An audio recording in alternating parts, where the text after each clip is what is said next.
the Ontario Regional Chief.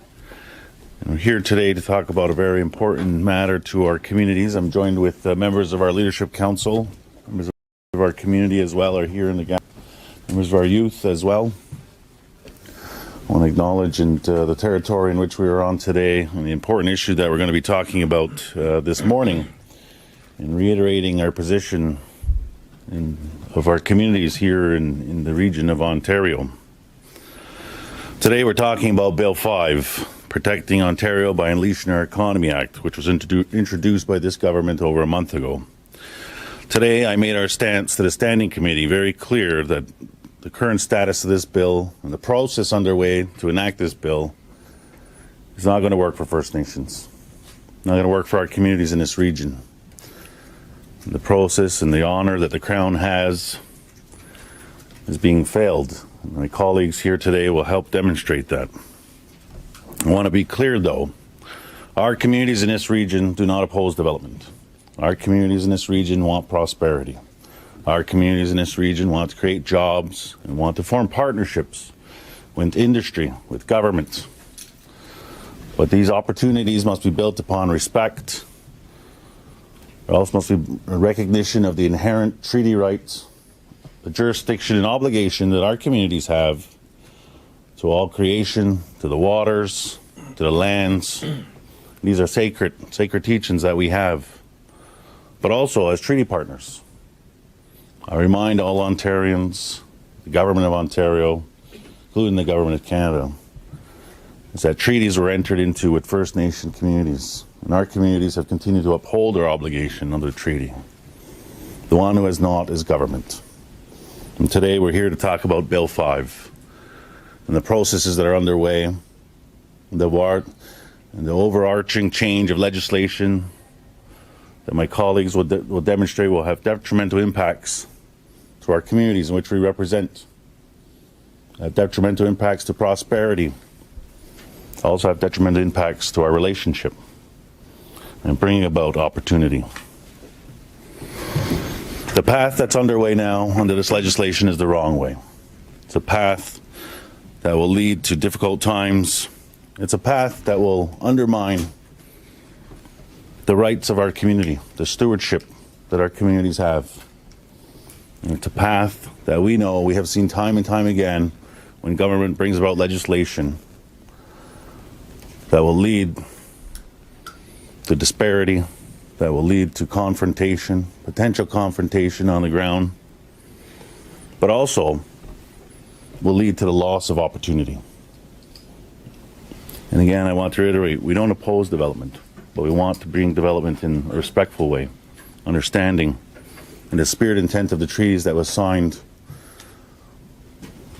between the government and our people. Bill 5 in its current state will only bring about difficulty. There are many risks in this legislation. However, we'll go into more detail today. We've provided some detail this morning to the committee. An extreme pressing concern in this matter is legislation is the changes proposed to the treatment of archaeological sites and sacred cultural items. And we know that there are many sacred sites that our people don't make known. There's a reason why they're not registries. There's a reason why they're not part of burials registered on the burial grounds. Because there are sacred sites that our people have been placed in. And we have seen time and time again when they have been disrespected. Most recently in Red Rock, we've seen a situation where our ancestors were disturbed. Proponents didn't care about it. And that's under existing legislation. To think that changing legislation in broad, that these will be disregarded and what that impact will have, it'll have a detrimental impact to our people.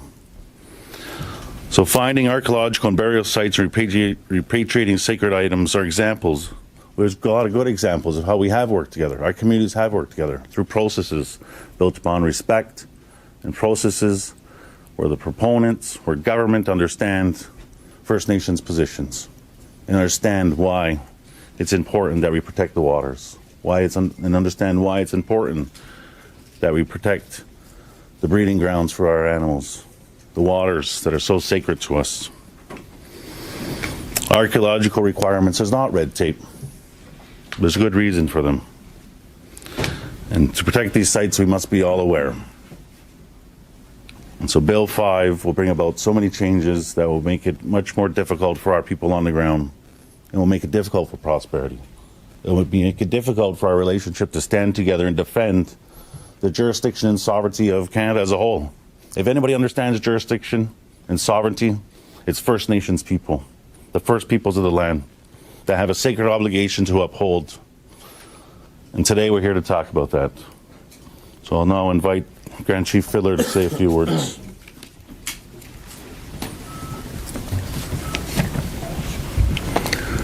Morning, everybody.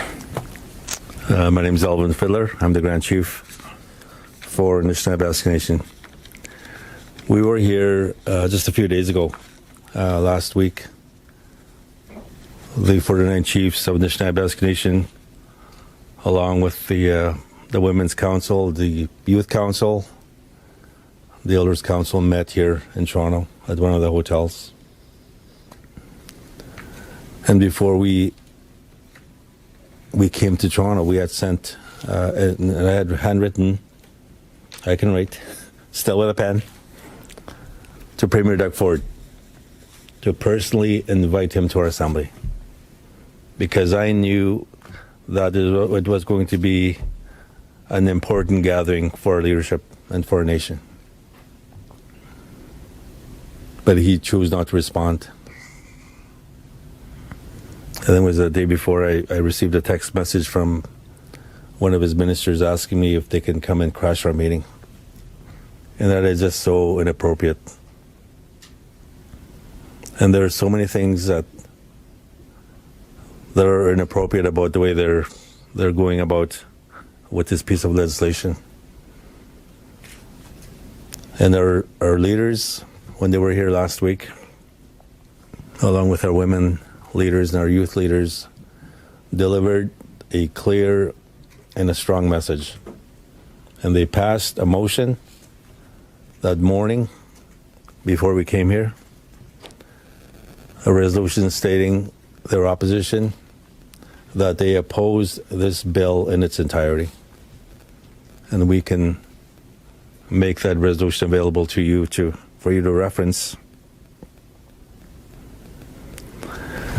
And I hope that the new Prime Minister, Mark Carney, is watching, or his ministers are watching this, because we're hearing that they are contemplating drafting or creating similar piece of legislation like Bill 5. And this is not how you want to start your mandate as Prime Minister. That you need to be respectful of our nation. You need to be mindful of the obligations that you have under a treaty. And that was another message that was delivered by our leadership last week. To uphold and honor our treaties. And that's why I'm back here again this week, to deliver the same message. And even if, when this bill becomes law, that this will not be the end of our fight, that the fight will just start, will only begin. Because we know that our young people from the Nan Territory are watching this very closely. And they're worried, they're rightfully worried about what this could mean for them and for their future.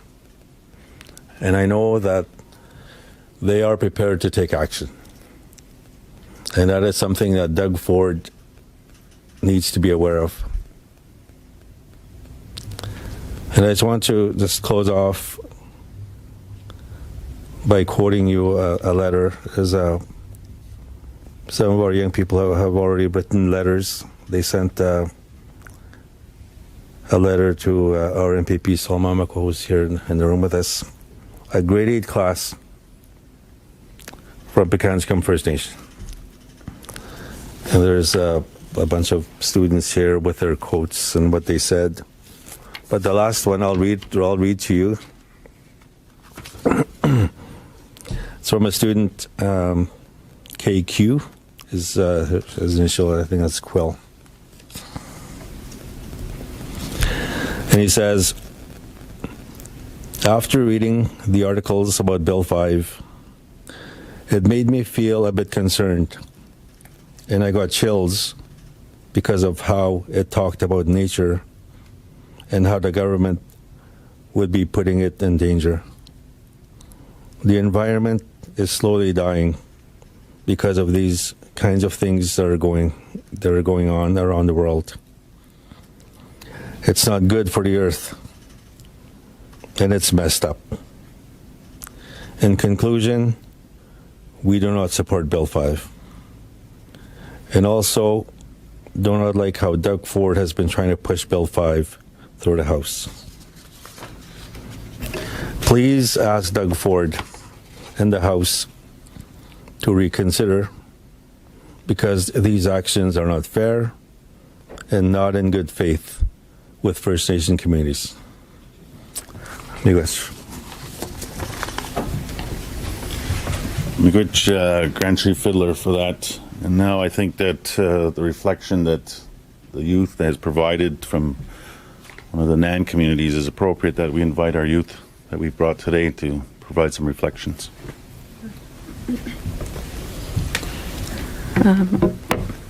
I just want to say miigwech for having me here today, and for the words of Grand Chief and ORC. Ani Kinawea, Nori no Sikla Indigenous Cause, Migaza Dodem, Abajwa Nung Nadonjaba, Nishnabe Kwe and Dao.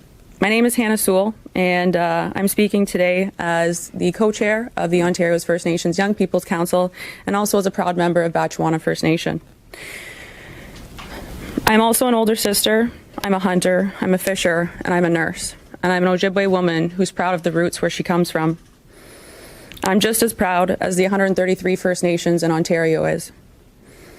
I'm here today with a deep sense of responsibility to our communities, for our health, our homelands, and our most sacred sites across Ontario. Bill 5 doesn't protect Ontario. It protects corporate interests and short-term profits at the expense of our future generations, the air we breathe, and the water we drink. Bill 5 is an omnibus bill that guts foundational laws, some older than I am, and replaces a multi-ministry approval process with that's oversight with rushed one-step approval process. These laws are not above the legal duty to consult First Nations. We must be involved in the decisions that affect our lands, our water, and our way of life. Laws should never be rewritten to prioritize economic growth during a climate crisis. This bill is a liability to our province of Ontario. The bill is an attack on First Nations responsibilities. It undermines First Nation sovereignty, our Nanak-Nagawan. It disregards our role as stewards of the land and violates the spirit and intent of our treaty relationships. By gutting these protections and by removing recovery strategies, progress tracking, management plans, and management plans, the government is actively weakening environmental protections. This not only threatens First Nations, but all Ontarians. The Crown's legal and moral duty is not to corporations, but it is to the people, and it is to the treaty partners. Development and appropriate infrastructure for the North can be done with consideration, logic, effort, and a lead by First Nations people. Too often, youth are excluded from these conversations, but we are the ones who will live with the consequences. As First Nations youth leader and a nurse, I see how our physical and mental health are linked directly to the land. When the land is sick, so are we. This bill is a direct threat to our socioeconomic determinants of health, to climate justice, and the integrity of our nation-to-nation relationships we are meant to be equal partners in. We are in a climate crisis and a mental health crisis, and now we are being told we have 30 days to respond to legislation that could reshape Ontario. This is not consultation, this is exclusion. Yet First Nations youth are rising across the province, as mentioned, and we are here to step up to protect our lands, our languages, and assert our inherent rights. When First Nations defend the land, we are also protecting our non-Indigenous kin. This is about all of us. And as much as Canada and the province are allowed to reside on these lands, we continue to remind our treaty partners that this land is not a commodity. It is a relative, and we all have sacred and shared responsibilities to protect it. Our responsibilities as First Nations youth are not optional to us.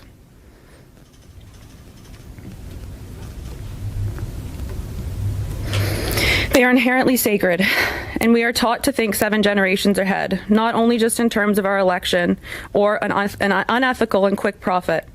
To continue raising awareness, the Ontario's First Nations Young People Council is launching a social media campaign to share what the land means to us through artistic expression and how Bill 5 threatens our youth, our land, and our future.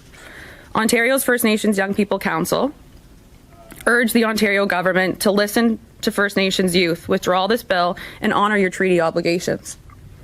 I would like to leave us with words of hope. In our recent federal election, Canadians and First Nations stood together for a different vision of this country. Prime Minister Carney recently said during a conversation with our southern neighbours, "I've spoken with the owners of Canada and we aren't for sale." We hope that Premier Ford can listen and follow that example and understand the stewards of Ontario have spoken. Ontario is not open for business. Ontario is not yours to discover. It is First Nation land. Kill the bill. Miigwech. Miigwech to our youth and the reflection on today's on the bill that's being put forward and the impacts that it'll have in so many to our youth, to our communities and prosperity. So I'll now invite Grand Chief Abram to provide some remarks. Sagoli sagwegi de wazlag ini yongets otayoni ne vegeta lodo kala onya da aga ne waga honjod. Grand Chief Joel Abram, Grand Chief at Association of Iroquois and Allied Indians, and just have a few. I'm not going to, go over. I think a lot of what's we don't like about the bill has already been said in terms of possibly violating our rights. And but even if the government puts in a non-derogation clause, even if they say they're going to consult with First Nations, that doesn't undo the environmental harms that could possibly be done if this bill passes the way that it is right now. There's an old treaty called the Dish with One Spoon Treaty, made between the Anishinaabe and Haudenosaunee and other nations. And not only was it a treaty about sharing the resources of the land, if you can envision a dish, and then one spoon, no knives, no sharp objects, so they wouldn't cut each other, and they would share those resources of the land. It was not only an agreement to share the land, it was also a covenant with nature itself in order to preserve that for future generations. And so that's why we always have to have that 7 generations aspect of looking after the environment in our lands, and not just the next 7 quarters. For what good is a dollar if your grandchildren won't be able to breathe the air or drink the water?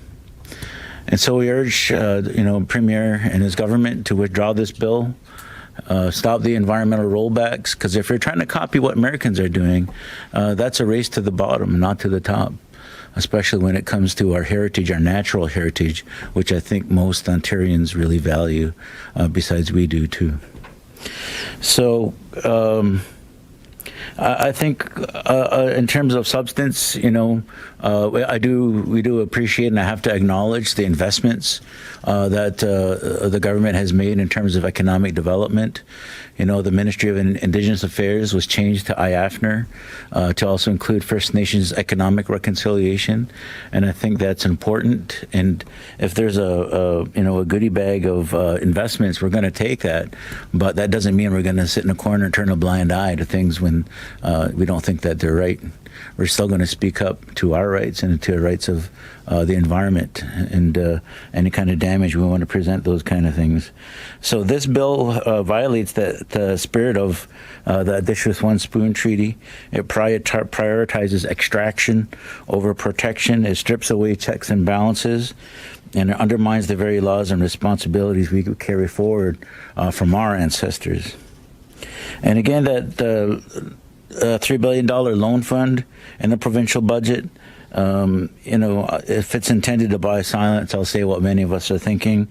We'll take the investment and still speak our truths, because our rights are not for sale. Economic reconciliation without legal and moral accountability is just another form of coercion. So I guess my closing message is that you can't divide us, and respect means coming to the table openly with transparency and full recognition of our nation's rights, responsibilities, and laws. And to our people, we're standing together, shoulder to shoulder, in defense of our sovereignty, our lands, and your future generations. You know, we'll go, Grand Chief. I'll now invite Chief Shelley Moore Frappier to amalgamate, Chief.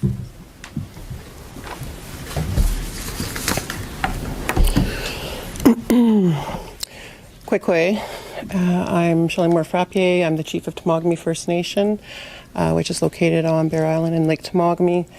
We are the inherent right holders of over 10,000 square kilometers in the Temagami bioregion. We are the Indigenous nation.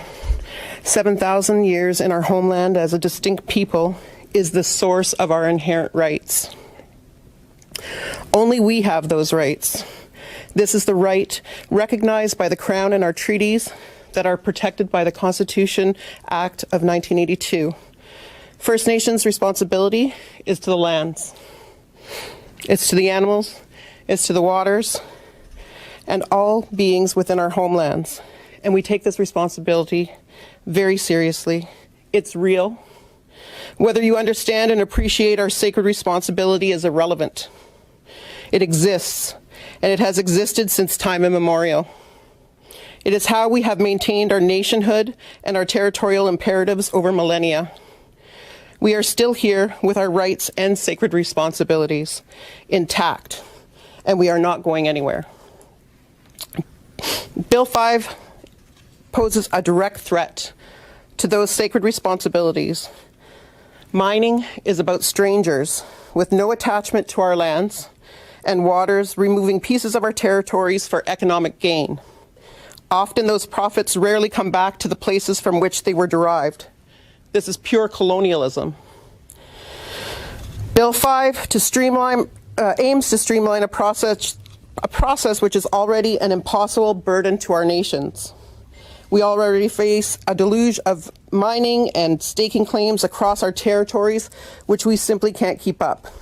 We don't have the capacity, expertise, or the resources to meaningfully engage with proponents when they want to take pieces of our territory and turn it into profit. There are roughly 12,000 mining and staking claims in my homeland alone. We have one staff member to deal with all of them. They would have to review 38 every single day for a year without taking a day off to get through them. This is untenable. Rather than addressing the systemic imbalance, Bill 5 proposes to streamline an already broken system, making it even harder for nations like ours to engage. Last year, First Nations called on a one-year moratorium on the mining lands administration system so that we could assess its impacts and the claims in our territories.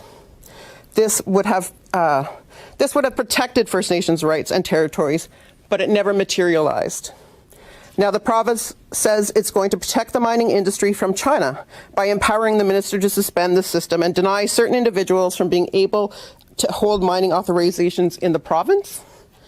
Why are the mining sector's interests being protected over First Nations? We are concerned that this power will be used against First Nations who hold claims on their territories in a bid to slow or stop development.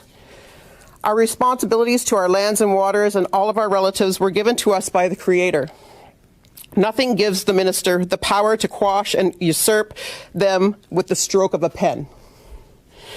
As you probably know, there is ongoing litigation between First Nations and the province over mining in this province. The changes proposed to the Mining Act will only risk further litigation. I believe the government knows this. They've tried to preempt potential litigation by effectively banning people from suing them. Ontario is narrowing in on an authoritarian rule. Ontario cannot supersede the honour of the Crown or its treaties. The bill does not mention the consultation process with First Nations. The government has said it will uphold the Crown's legal duty to consult, but we've seen these legal obligations ignored time and time again. If First Nations are not involved in making decisions, not respected or taken seriously, it's safe to assume many will object and developments will stall and get tied up in court. We're not against development per se. We recognize that we must move forward together. But that doesn't mean we'll stand by while our lands and rights are steamrolled by a short-sighted desire for profit and prestige.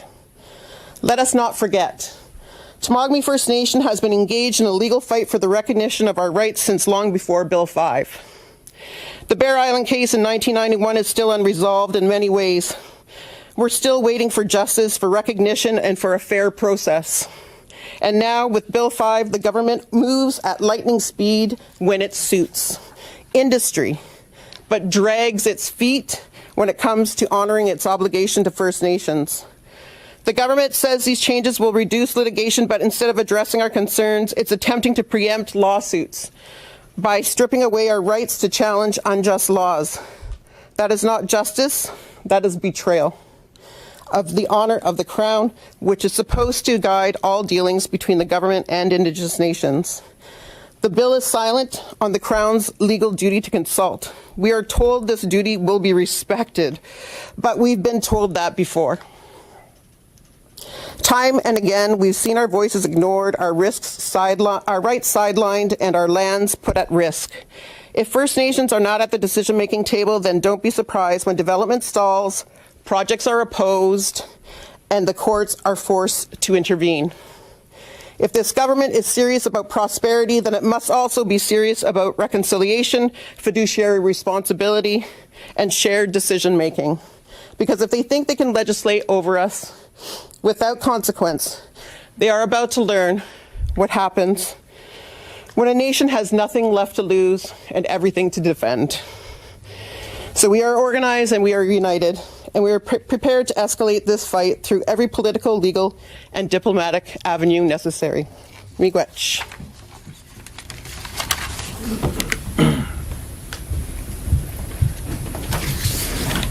Good morning. My name is Linda DeBosque. I'm the Grand Council Chief for the Anishinaabe Nation. The Anishinaabe Nation is the oldest political organization in Ontario, with roots that extend far beyond the formation of Canada or the province. We are an advocacy and support body for 39 First Nations in Ontario, with all of them being directly impacted by the bill. While I completely support and reiterate what my colleagues have shared today, I can't reiterate enough that Bill 5 significantly increases the chances of conflict with all of our nations in Ontario. The Anishinaabe Nations, First Nations, stand with our brothers and sisters to the north of us, to the east to us, to the west and to the south. I've been asked today to, do the closing on behalf of our team here, the Leadership Council, and our youth. And while the Anishinaabe Nation will produce an official statement as it relates to this particular conference, the press conference, I just want to say in closing that Ontario is trying to legislate us out of the conversation. That won't work. First Nations have always protected these lands, and we will continue to do so. We've said it before, and we'll say it again. First Nations will fight back. We will not stand by while our rights are ignored, our lands are targeted, and our treaties are not upheld. The Crown must honor its obligations or face the consequences of continuing to violate them. Withdraw Bill 5. There is no path forward with this legislation in its current form. Repeal it, start again, work with us, with our First Nations, with our treaty nations, with our Aboriginal title nations, so that we can create something that will allow us to ensure not only that our economy survive, but our environment, our lands, our waters, our animals are here for our great-great-great-grandchildren, those of whom we will never meet, but we are responsible for them today. As an Anishinaabe woman, it is not lost on me that it is our women who have historically gave direction and sent out our warriors to what is necessary. And I know they are listening today.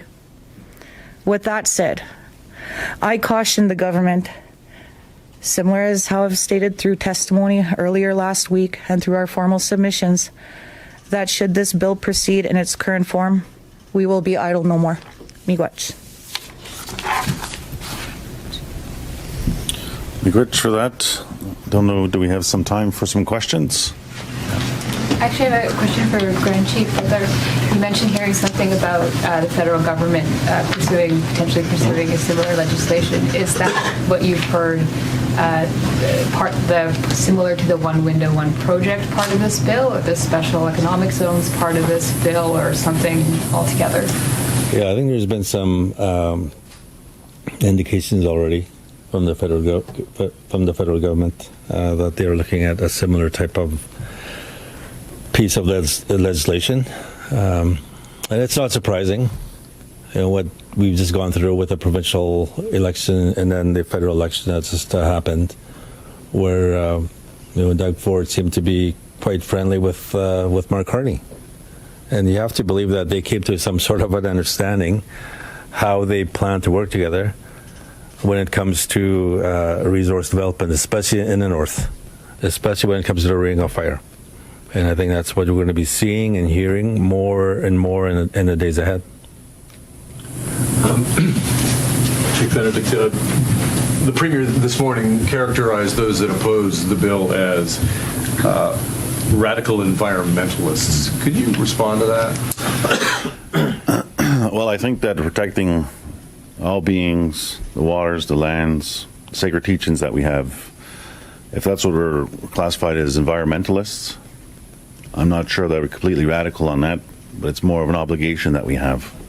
It's an obligation that our people have to the lands, to the water, to keeping the resources for the next 7 generations. And I think that every leader that has spoken today, including our youth, has talked about how important that is. And so I don't know that a classification of radical environmentalists is appropriate, but more so of those who have a sacred obligation to protect everything that's needed to continue to exist as people.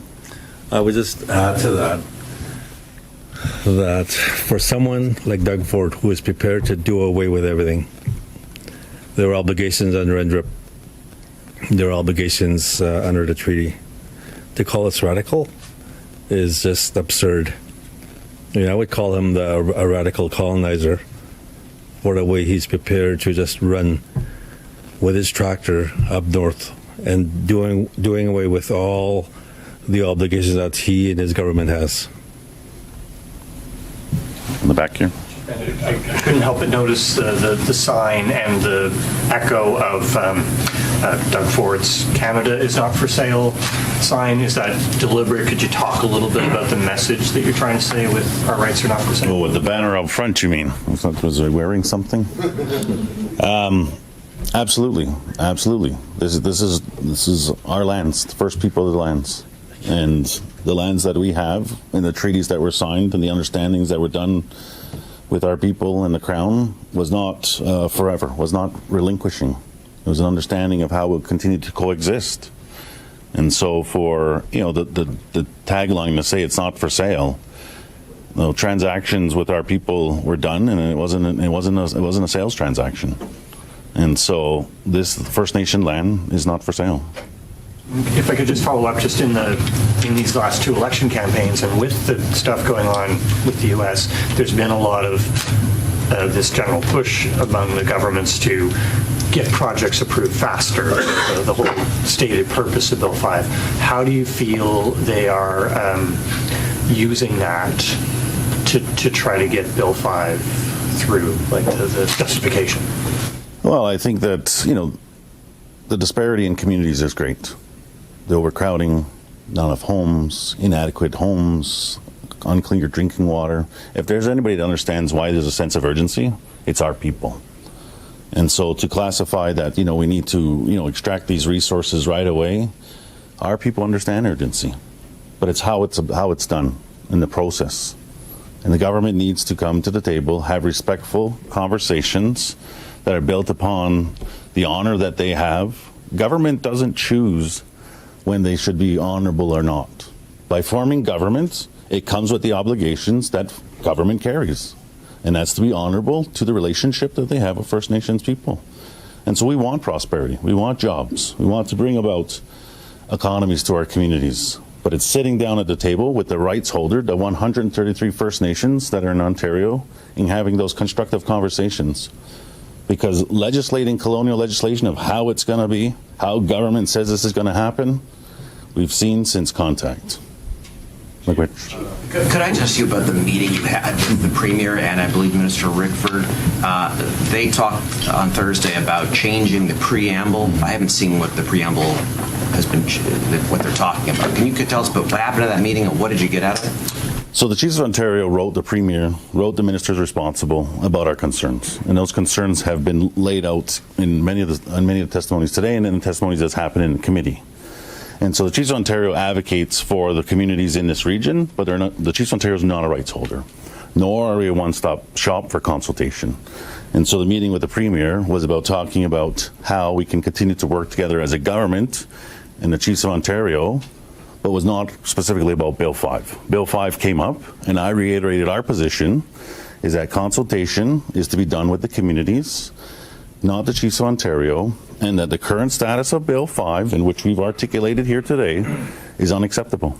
It infringes upon the rights, the jurisdiction, and sovereignty of the communities in this region. And that was essentially what the message was communicated to the Premier. But it is true that they then said something about changing the preamble, and they said that to us afterward. Did that... There was no request to change the preamble. There was no request to change the preamble, and frankly, the preamble helps guide interpretation, but it's not binding. It didn't work because you spoke at the committee. And so if there's any consent to any changes, it's with the rights holders. It's not with the Chiefs of Ontario. It's not with the Ontario Regional Chief. It's through the processes that the 133 First Nations in this region determine appropriate of what that level of consultation will be. And I've articulated that today in committee, that every community in this region determines that level of consultation and what that looks like. Any idea why though they would meet with you, but not with, say, Grand Chief Fiddler, also extended an invitation? Well, we've asked for the Premier to meet with the leadership because those are the ones that carry the voice of the people. I work for the Chiefs. The Chiefs work for the people. And it's the people that are impacted. It's the communities, the jurisdiction and community that's impacted. That's who the government needs to be meeting with. That's who the government needs to be having those constructive conversations with. And everything that we have seen today and articulated to the process is unacceptable. Did the Premier or Minister Rickford signal that they would be open to amendments on Bill 5? There was no discussion of amendments. There was discussion about what I reiterated just now, is that there needs to be conversations, meetings with rights holders, with the community leadership, and the leadership will decide what that level of consultation looks like. Are there any amendments, especially to the special economic zone section of this bill, that would satisfy your concerns, or does that whole section gotta go? Well, I think that based on everything that we've heard this morning, based on last week's testimony, based on this morning's testimony, nobody has said change this and it's okay. I think it's pretty clear that the bill is overarching and it infringes upon the rights, the obligations of the Crown and of our people. And so to think that amendments can be made, I haven't heard that from any of our leadership. I just want to add to that. In conversations with the First Nations within the Anishinaabe Nation, and of course what we've always said since time immemorial in relation to treaty, the government has to uphold the honor of the Crown, and in doing so must consult directly with our treaty nations, our Aboriginal title nations, and through that process, perhaps co-developed frameworks may be a potential to look at that nation-to-nation relationship and embed that in the existing legislation. The legislation in its current form completely disregards the original relationship our First Nations have had with the Crown since time immemorial. And we are done with allowing these types of legislation to continue without our First Nations free, prior, and informed consent. We're talking about Bill 5, but I recall you expressed, a lot of you expressed these concerns about Bill 23, for example, and the absence of duty to consultation in that bill, and several others since. I have two-part questions. One, have you been consulted since Bill 23 after expressing those concerns by this government, by any member of this government? And two, what is it about this bill that has brought you all together compared to the past bills that have come from this government as well? Well, on 23 specifically, those again, the consultation needs to occur with communities directly. And so it's not the Chiefs of Ontario, it's not the Ontario Regional Chief, it's with communities directly. And so, and I think that based on, what Grand Council Chief Dabowski has said as well, I mean, these conversations need to be happening around respect, built upon respect, mutual respect, and under common interests. And this is broadly legislating. Again, how I said earlier, how it's going to be is not going to get us anywhere, right? And so what has brought us together is that this piece of legislation, which is an omnibus bill, changes so many pieces of legislation that will be detrimental, undermine the jurisdiction of community, and as you've heard from a number of our leaders here today, will on the ground create a lot of issues. And so the design of it from the government's perspective is that we want to get things done faster. This will not speed it up. We will lose opportunities. We will have confrontation. The relationship between our First Nations and the government will be strained by this. And this is why we are here today, to share that information. We are not against prosperity. We're not against jobs. We're not against creating a stronger economy. But it has to be done in a respectful way, not in an arbitrary way that the colonial governments have been doing since contact.